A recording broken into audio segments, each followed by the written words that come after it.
Welcome back to Petty Astrology. I'm your host, Kaycee Felton-Lui, back at you with another episode of astrology that you're just probably not going to hear anywhere else. We're doing it differently over here on Petty Astrology. Now, normally I start these episodes with some thoughts that I've been having around this period of time, and you know I've got thoughts. You know I could sit here and rave and rant, but today's episode, we are talking about Pluto in Aquarius, which is something that I have talked about quite a lot on this podcast already. But as I was having a conversation with fellow astrologer Jennifer Russell, who is one of my guests today on the podcast, it became apparent to me that when we talk about Pluto in Aquarius, I think we need to be really real about the challenges that we're going to face. And this is absolutely not justification for clutching our pearls and freaking out and being like, oh my God, all of these things are coming at us and what are we going to do?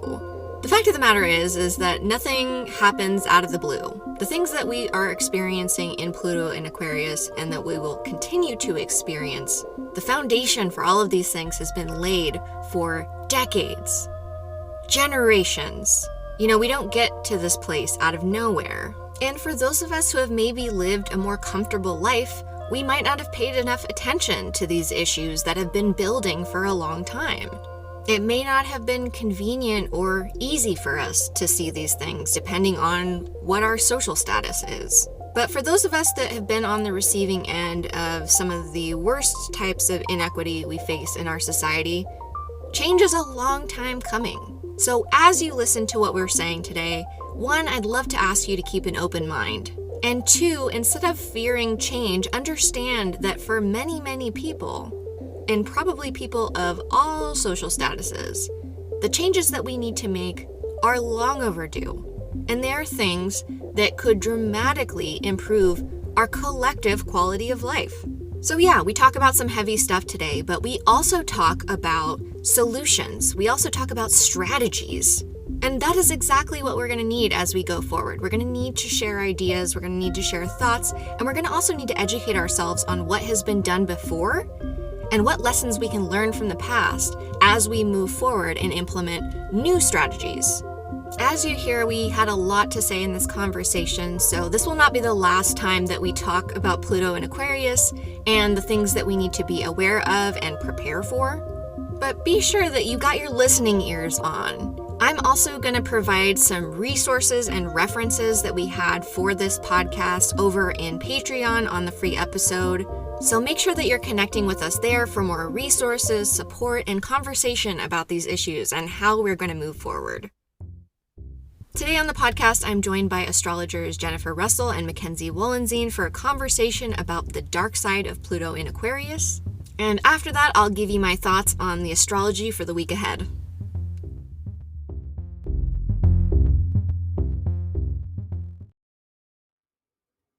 I am so excited to have Petty Astrology favorites back today. We've got Jen Russell and Mackenzie Wollenseen, my two favorite fellow astrologers, with me. And today we're going to be talking about the dark side of Pluto in Aquarius. How are you guys doing? Good. I've been very excited to have this conversation. Lots of thoughts. Yeah. Yeah, I'm excited to just be here. Chat astrology. We're serving today. We're serving something today. We'll see. So the reason that I wanted to talk about the dark side of Pluto in Aquarius is because, we talk about astrology a lot. We studied together. We talk about astrology constantly. And, we're in Pluto in Aquarius right now. And we have gotten a little preview of that energy starting in 2023. We had a couple months where Pluto was in Aquarius. And then this year, we're actually spending most of 2024 with Pluto in Aquarius again. We're getting a little reprieve from that in the fall time, right around the US election. So that'll be really interesting. But then Pluto will move into Aquarius for the next 21 years in November. So from an astrological perspective, we're kind of getting a taste of what this new Pluto in Aquarius era is going to be like. And I think for a lot of people that are newer to astrology or still studying astrology, we can kind of have this idea of Pluto in Aquarius as potentially very utopian in a certain way. And I think part of it might come from that stupid song. This is the dawning of the age of Aquarius. It's this hippie song that really took off. And I think people think that we are in the age of Aquarius, and we're not going to go down that road today. We're actually not technically in the age of Aquarius because Pluto is in Aquarius. Those two things are unrelated. So I just think because, we hear so much about the positive potential of Pluto in Aquarius, I think a lot of people might have it in their mind that that's exactly what we can expect. And so the point of this conversation to me is not to freak people out, but to look at the things that we're probably going to be facing on a collective level and the thoughts that we have around some of the more negative or challenging expressions of Pluto in Aquarius that we will be having to face.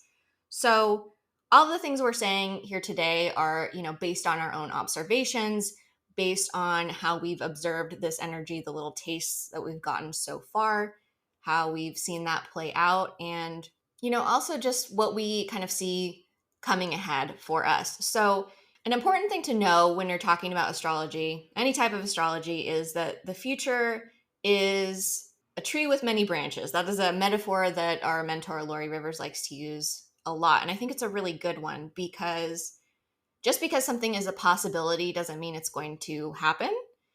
And there are a lot of different ways that the future can play out. And so I think it's worth exploring some of those more challenging expressions of Pluto and Aquarius so that we as human beings here and now can be prepared for what's to come and also do the work that it's going to take to make Pluto and Aquarius, that more progressive future that I think many of us are hoping for in this era. It's not about fear mongering whatsoever. It's really about preparation and being strategic, because I think that's really what we're going to need to move forward, is to be very real about where we're at and be very real about the work that needs to be done on a collective level. And that means each and every one of us are going to be kind of called to participate in probably different ways than we have in the past for a lot of us. So that's my little spiel as we kind of get into this.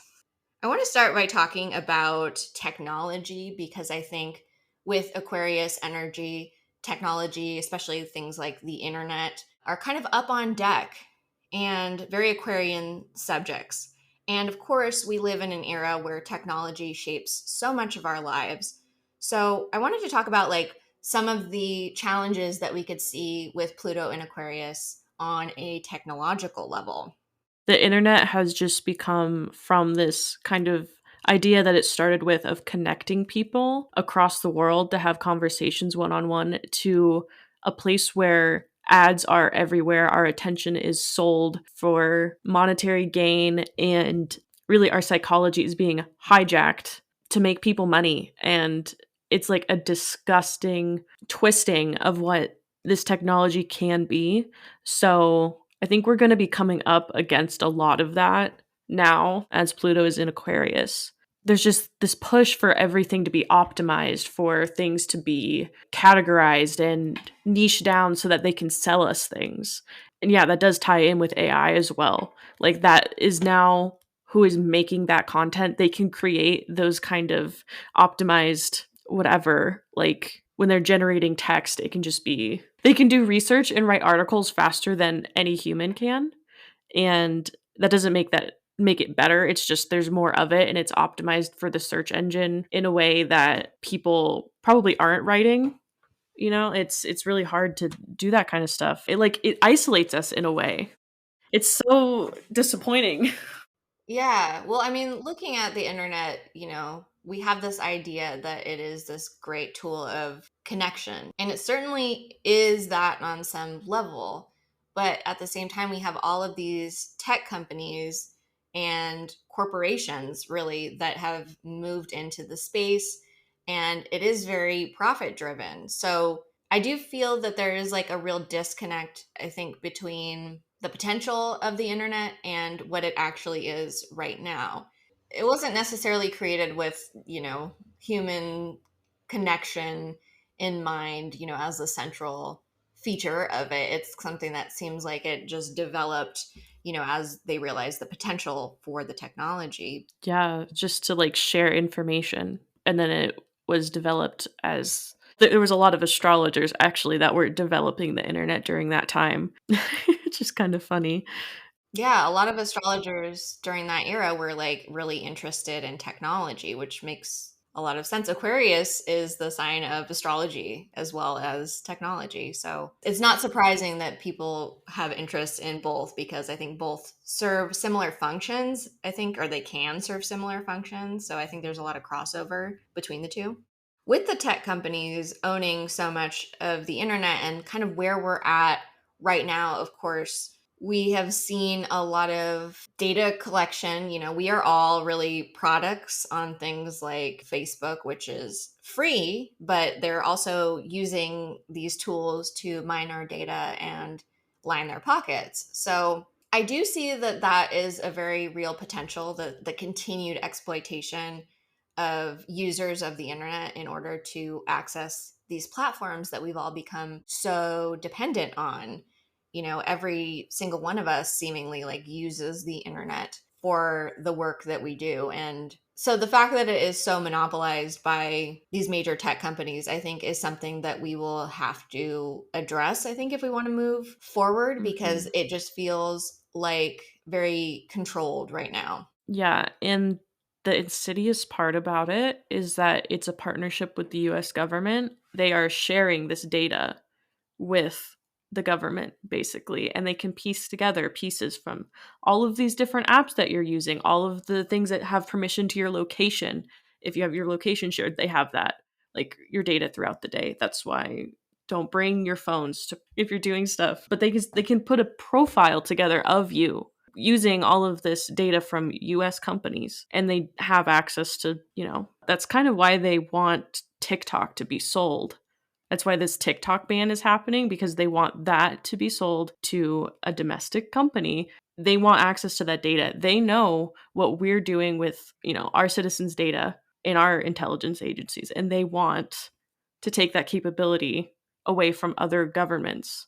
If they're doing that or not, we don't really know, but we know what the US government is doing. So Yeah. it's so dangerous. And we've seen this just like escalating with like Pluto and Capricorn, and it all coming out about like the Snowden leaks, the NSA. It's like building up, and I think we're coming to this tipping point where all of these like slow creeping in on our, like digital privacy, which as more and more of our lives become online, like it's really frightening the amount of stuff they have access to on everybody. I mean, if they're going to use it or not. If you're one person, probably not, but if you're doing, any kind of revolutionary work, it's definitely something you need to be aware of and protect yourself against, because we're just seeing this rise of government overreach. It would be, I think, irresponsible to think that that isn't happening, that we don't need to be thinking about these things as we're moving forward. Yeah, and this is, of course, nothing happens in a vacuum. We've seen all of this buildup with Pluto in Capricorn, and, even prior to that with Homeland Security and the Patriot Act, we've had a lot of hits to our rights to privacy. There's a lot of access that the government has, and the internet, unfortunately, has become a very easy tool in a lot of ways to weaponize against people who are looking at their government and this type of overreach and organizing against it, or doing things. It's very easy, I think, too, when you have access to people's internet activity, to kind of project what you want on it in a certain sense. Like, the other thing about it is that just because somebody has access to your data doesn't necessarily mean they're going to use that data in a way that is accurately reflecting, what is actually happening, right? It's very easy, if you have access to everything, to paint somebody in a negative light for political purposes. So if somebody is inconvenient to the government, I would see it's been done before. There's a long history of stuff like this, even well before the internet. But I do feel like with the internet and the way that we all use it for so many different things, it's really important to be even more aware as we go forward of the ways in which it's going to continue to be weaponized. And in terms of surveillance, like it's more than just, social media and our online interactions. Here in Los Angeles, actually, just this past week, we have legislation in the city where LAPD they're going to have access to private surveillance cameras. So, things like even the Ring cameras that are on every other person's door here. We have now built out a surveillance network for our police using private citizens' cameras in one of the most populated cities in the world. So we're seeing blaring examples of surveillance escalating. And, the internet is obviously tied into a lot of how that surveillance works. So just because we have access to this thing now, we need to be very aware, especially those of us who value our freedom and value, not living in a police state, which I'm just going to say we've been there for a while, but we're seeing the escalation of it. And so we need to be minding our P's and Q's. We need to be aware of internet safety. There are different organizations that do training about how activists can use technology in a safer way. So that's something that I would really recommend if you are a person that does anything. It's not hard to do to be somebody that the government considers a problem, because right now we're seeing people protesting an act of genocide that we are very heavily involved in and funding.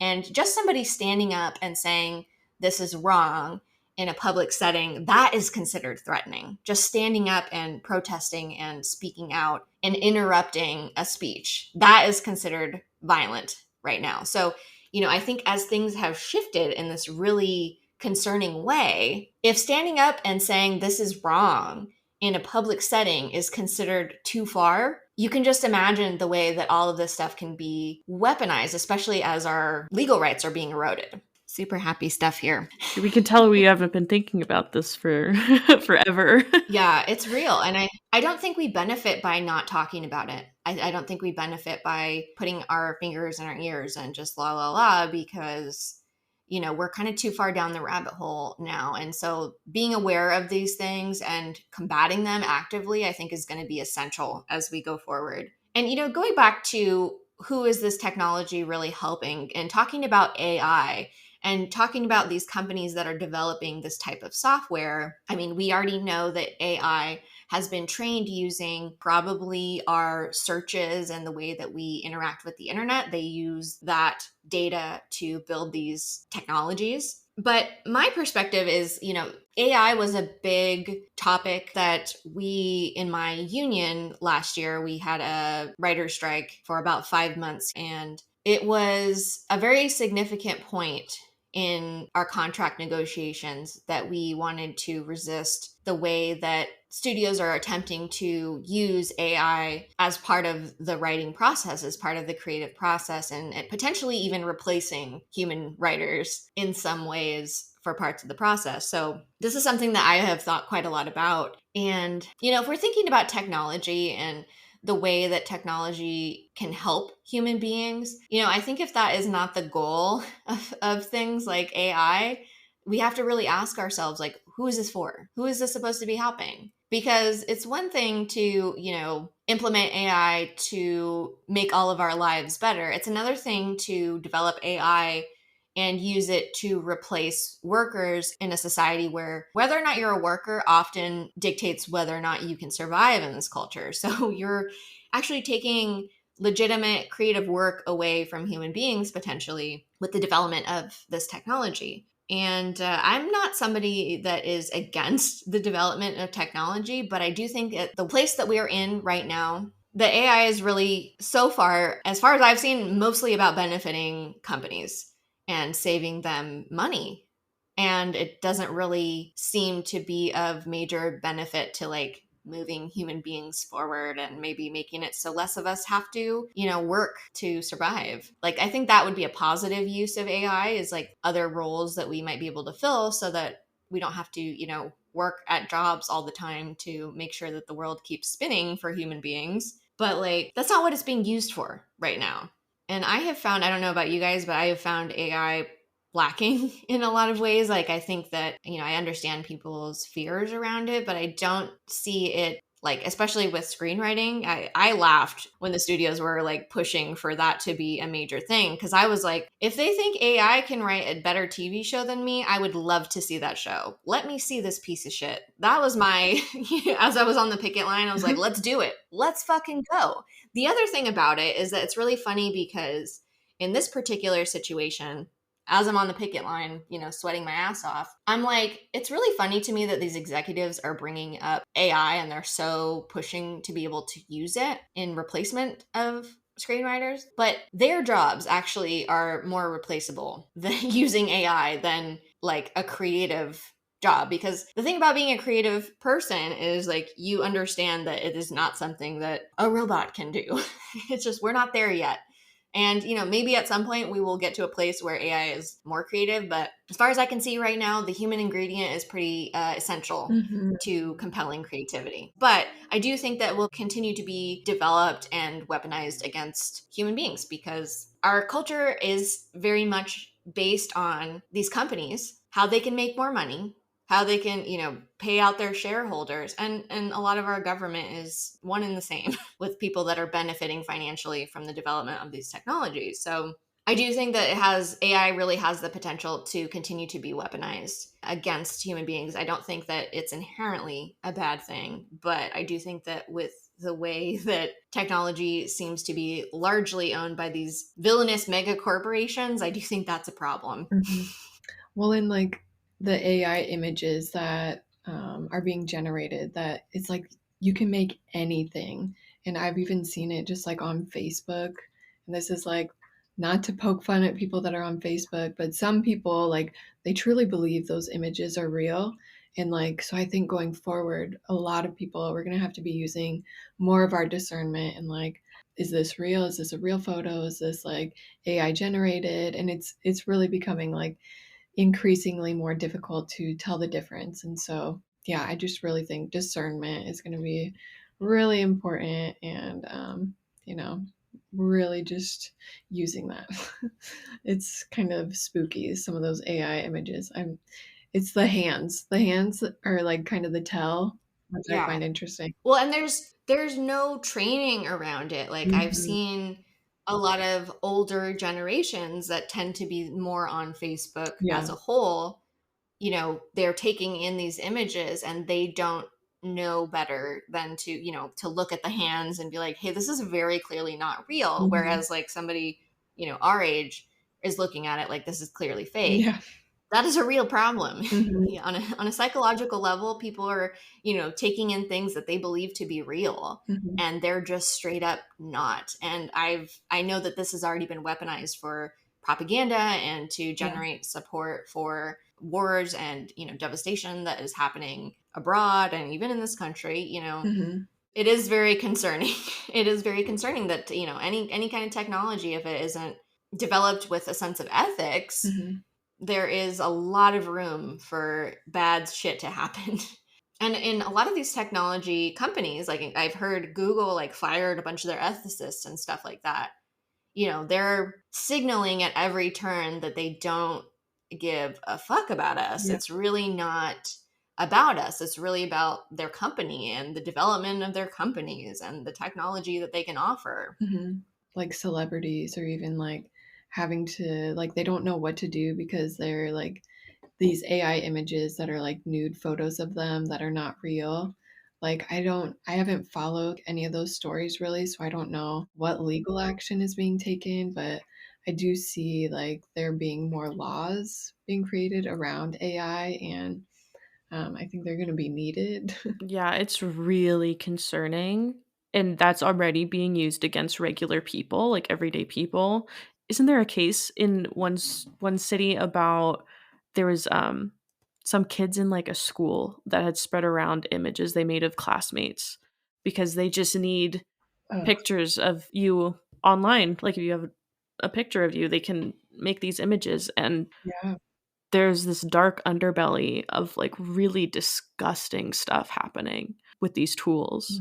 Like I don't even like if you know, you know, like Yeah. No, I mean, it's easy for people that have really serious issues to use this technology to, fulfill their fantasies of whatever they are. And you're right, there is not a lot of legislation. So I think that, we are going to have to definitely be very actively involved in how we regulate these tools and what we allow these companies to kind of get away with, because it seems like a lot of open season right now. Yeah, some of these people that have their images online, like children, they didn't consent to that. Or like these people that post their children for content, they use their labor to make money. Like that's another issue. Like we need to there's that profit incentive to exploit your children as workers. Like I know there's some legislation going through about how parents have to put aside a certain amount of that income for their children. And I think we're seeing that now with these kids are growing up and they're telling their stories and they're like, this is horrible. And, our legislation lags behind every time. And I think, especially with how fast AI is developing, like we need to go and re-examine all of these things that we're using the internet for. It's all coming to a head. Pluto and Aquarius. It's like these things have been building up and it's at this point where there's these really dark things starting to happen and we need to have a plan on what to do to stop that going forward. And just really educating ourselves on like the development of technology, because some of us, are more interested in this stuff and some of us maybe, are less aware. But I think it's a really important thing that we all need to recognize might impact us in unexpected ways. Like we might not see all of it coming. And so it's going to be really important, I think, to keep an eye on what is developing and, legislation around it, of course. I saw a video from, I believe it was this past week, where an employee of Google stood up during a conference that I believe was with Israeli tech company and stood up in protest during that conference and said that they refused to build technology that empowers genocide. And Google turned around and fired that employee this week. So another dark side of Pluto and Aquarius is something that our mentor, Lori Rivers, has talked about quite a lot in her predictions, talking about forced conformity. And I would say that that is a really good example of what that can look like. This is a person who works at one of the largest tech companies in the world and who decided to conscientiously object to Google's involvement. Google has a history of being involved in supporting governments in committing horrible atrocities. And, here we are in the midst of an active and escalating genocide. And Google is conferencing with an Israeli tech company. And, an employee is seeing where that may lead and where it has already led and is standing up and saying something. And for that, it costs them their job. And so forced conformity can come about in a lot of different ways. And I do think that there is this attempt, as we've already seen over the past 6 months. You are going to speak out against something that is not popular. The consequences of that could be very strong. I don't think that the antidote to that is to just bend over and conform. You know what I mean? Like we're seeing how much that costs us right now to turn around and just keep showing up at work and developing this technology that is going to be weaponized against other people. And I think that one of the things that we are going to be seeing and continuing to see with Pluto in Aquarius is the interconnectivity between human beings. So, this person standing up in protest, they may have the sense that, yeah, just because something technologically that I develop is going to be used against Palestinians, for example, one, it does affect the people that are developing it, I think, if they have any sense of morals. But the other thing is that I don't think that people, by and large, necessarily understand how connected all of these different things are. So a lot of the technology that is developed and tested in Israel against Palestinians is technology that they can turn around and market elsewhere. And so we've been seeing in this country, there's been a huge movement in Atlanta with Cop City, which is a very large facility, a training facility that is being developed in Atlanta. And the organizing against it has been really robust. Actually, police shot and killed a unarmed protester who was sitting in a meditation pose protesting the building of this facility, because activists there are very aware that this policing facility is going to be used, to train police that are going to go out and abuse their population and continue to abuse the population. But we are seeing cop cities and plans for cop cities pop up all over the country. And so the idea that we can sit here in America and we can develop technology and that it just kind of exists in a vacuum and it's going to go overseas and we're not going to really be affected by it is kind of bullshit. That is an illusion, that there is this separateness. And I think Americans in particular, we have been under this illusion that we are safe here and nothing can harm us. And, if you're in a place of privilege, that might feel really true. But the way that, we can force conformity is definitely through arming our police, continuing to increase budgets for policing, which we are seeing all over the country as well. We have very militarized police, and a lot of police are actually trained by IDF soldiers. So there is a lot of interconnection between this technology and the way that policing has changed over the years and escalated and become a lot more militaristic. So, this technology, just because it's being used against Palestinians, and a lot of Americans don't seem to care that is the reality of the situation. The fact of the matter is it's also being used against Americans and will continue to be used against Americans because not enough of us are standing up and saying this is wrong and needs to stop. Yeah, this is also another issue with AI. It's being used for facial recognition and surveillance of Palestinian populations, and it's being used in cities at protest. And now that police are getting access to people's Ring cameras, their things that they have in their home that are connected to the internet, they're going to get all of those records. And they have programs, and they've had programs for a while, of being able to match. They scrape the data from all of your publicly available pictures of you online, anything, and they can analyze it and match it.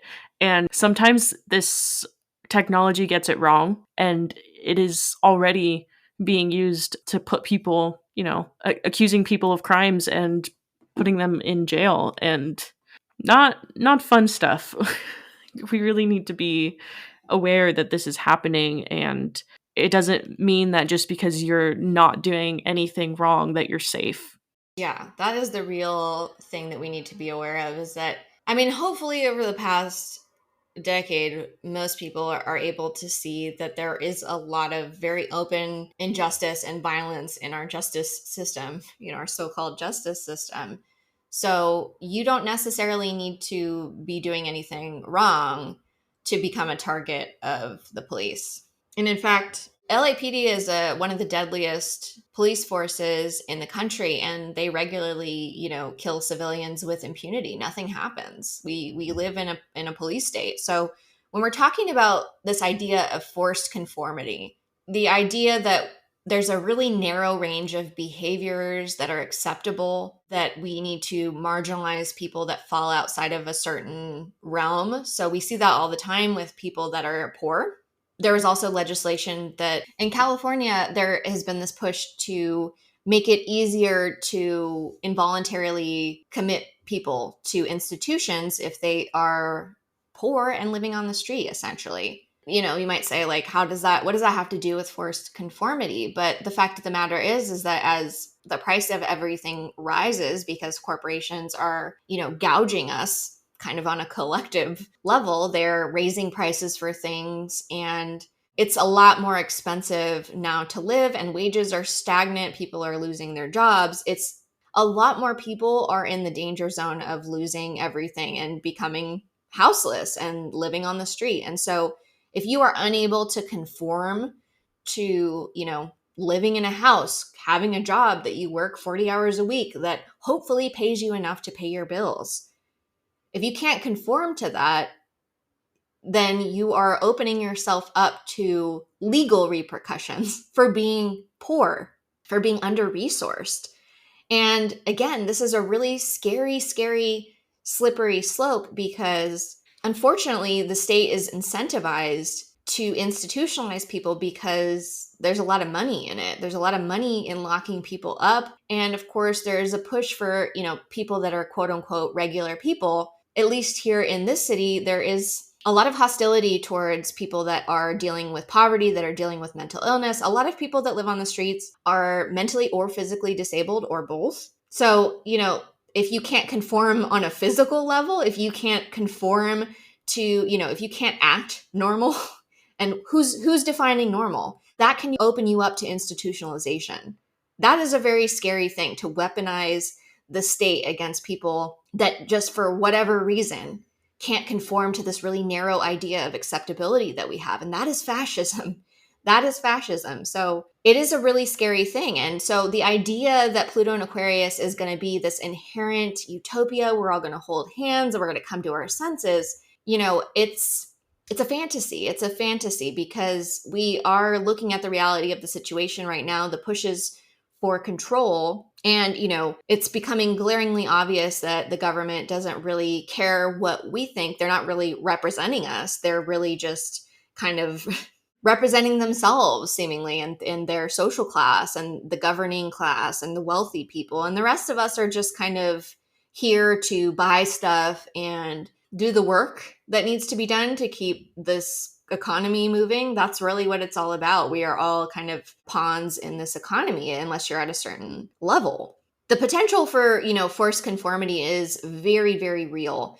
And we are already seeing it play out in a lot of ways. And it's Nazi shit, Just because things maybe look different than we think that they might, that's a really important thing, is just because it doesn't look like, World War II to you, the exact way that it played out before, because so much has changed. I think people have a hard time conceptualizing fascism as being here and now, because it's something that we've all in the United States been told, like, we defeated the Nazis. But the reality is we turned around and hired a bunch of them. So what is the truth? You know what I mean? Like, if you actually look at we need to separate the American propaganda from the reality of the situation. And so nobody's going to come out on TV and announce, like, we are living in a fascist police state. That's not going to happen.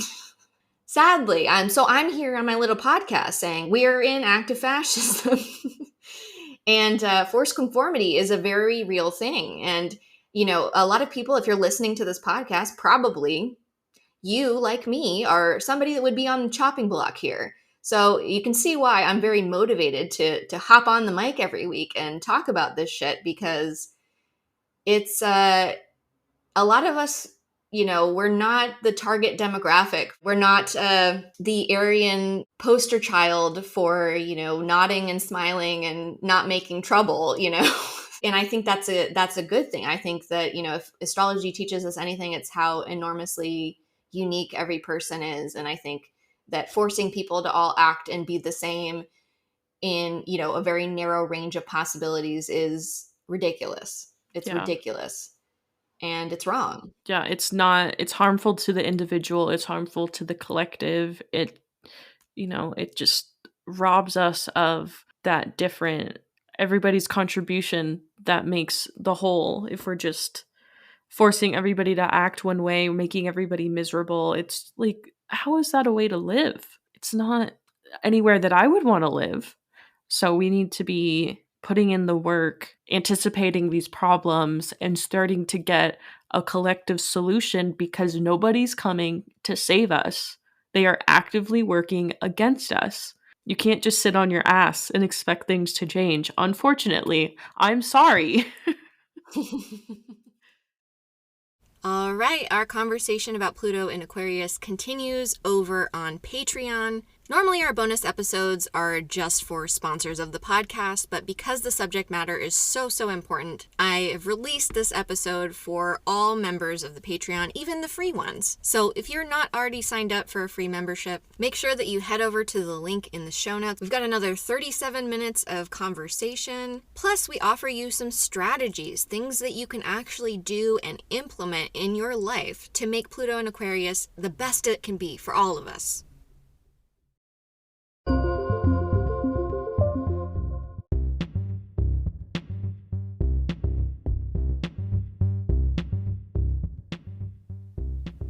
Folks, we have made it to the last week of Pisces season, and we have the spring equinox on the evening of March 19th, and that is actually the astrological new year, which is the start of Aries season. So we'll talk about that in next week's episode that comes out on the 20th.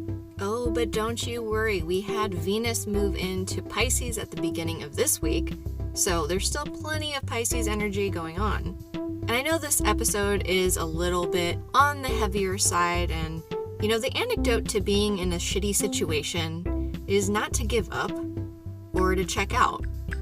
And with Venus in Pisces, I think it's really about joining with the other people who are also in the same shit situation to create solutions, to create hope and change and community. Like I keep saying, this is not all on our shoulders as individuals. This is an us thing. So Pisces Venus is a great time to lean into soul connections. People that make you feel that sense of deep connection and possibility and wonder, that light up the deepest parts of you, that you can be your whole and truest self with. And some of our soul connections aren't always going to be those, tell each other everything relationships. Some of our soul connections are people that maybe we have a looser connection with, that, just live in the area that we live in and feel passionately about the things that we feel passionate about. Those are soul connections too. And being of service in some way is such a great way to remind ourselves that really we are not alone. Sometimes when I'm having a really crappy day, I'll actively go out of my way to be really nice to a stranger, because it makes me feel like, even if some stuff sucks, at least I can put some good energy out into the world. Does it solve all of my problems and theirs? Absolutely not. But it reconnects me. And so I'm going to say seek out those moments of connection as much as possible. Don't assume that the moments aren't there. There are a lot more opportunities around us when we're actively open to them, open to the possibility of connection. And people love Venus. They love talking about Venus, and to them it's all about love and this and that, and people really romanticize it. And yeah, it is those things too, but it's not romantic love, it's security, it's partnership. But people love it because they want to receive. So open yourself up to different kinds of connections. Maybe understanding that there are other ways to have fulfilling connections with people that you might not have even discovered yet. I think we can fear opening ourselves to deeper connection because we're afraid that it might cause us more hurt or not fulfill us in the way that we expect it to. But when we open ourselves to caring more, to not looking away from our own pain and others, and instead finding ways to connect through that and relate to one another, to give what time and energy that you do have into connections that fuel your soul and remind you of the beauty of what it can mean to be human. I think right now human beings are often extraordinarily disconnected from each other on a fundamental level. Because just caring about the people that you already know and have a relationship with is really self-centered. Somebody doesn't have to be your friend to be important, to be a person. I would not put all of this time into a podcast if I thought that human beings were a lost cause. I'm a person who likes my alone time, I like my privacy, but the energy that we're in right now is asking us to connect. Because when we connect, we can grow, and we can bloom into something beautiful. Imagine each one of us as a field of all different types of blooming flowers, moving and growing in all different directions and in different ways. And every week I come onto this podcast and I try to paint that vision for you in some way, so we can all go out into the world and make it more beautiful. And at this point, a good amount of people are listening to this podcast. And thank you for being here and for listening to what I have to say. But a lot of us don't really know each other, right? And that's okay. But I was thinking about connectivity and the fact that all kinds of different people from different backgrounds and age groups, different belief systems and histories and life experiences listen to this podcast right now. And so here we are, all living our different lives, connecting through this little podcast, through this piece of media that I mostly record in my closet. And we're connecting over these ideas and these thoughts. So as we move forward in this Pisces Venus energy, I would love to know what makes you feel connected. Connected to yourself, connected to other people, connected to being a human being. In every single person's astrology chart, I can see how they connect to something larger than themselves. We all have ways of connecting, even if we're connecting to things that we would describe completely differently, but something. And I would love to hear what it is makes you feel connected. I want to hear from the people who listen to this podcast, and I think that people who listen to this podcast might like to hear from other people who listen to this podcast, because we are connected. Many strangers every week when we listen to this podcast through time and space. And I think that's pretty magical. What makes you feel connected? What makes you feel like a beautiful flower in a field of other blooming flowers? What gives you that feeling? Whatever it is, I know that we will all have a rainbow of different answers. So if you would like to share, I would love to read some of your answers on the podcast. I think it'd be a really lovely way to celebrate this Pisces Venus energy. So if you'd like me to share what makes you feel connected, head over to the comment section for this podcast episode over on my Patreon. I think actively finding and creating that sense of connection is going to be really crucial as we go forward. Because remember, this energy is getting us ready for the energy that's coming. And so these connections that we're building, they're going to serve a larger purpose in our life. And that doesn't mean that every connection stays around forever, but they all can have their value. So lean into connection. Don't shy away from it. This episode was produced by Jennifer Russell and Lori Rivers and brought to you by my sponsors over on Patreon.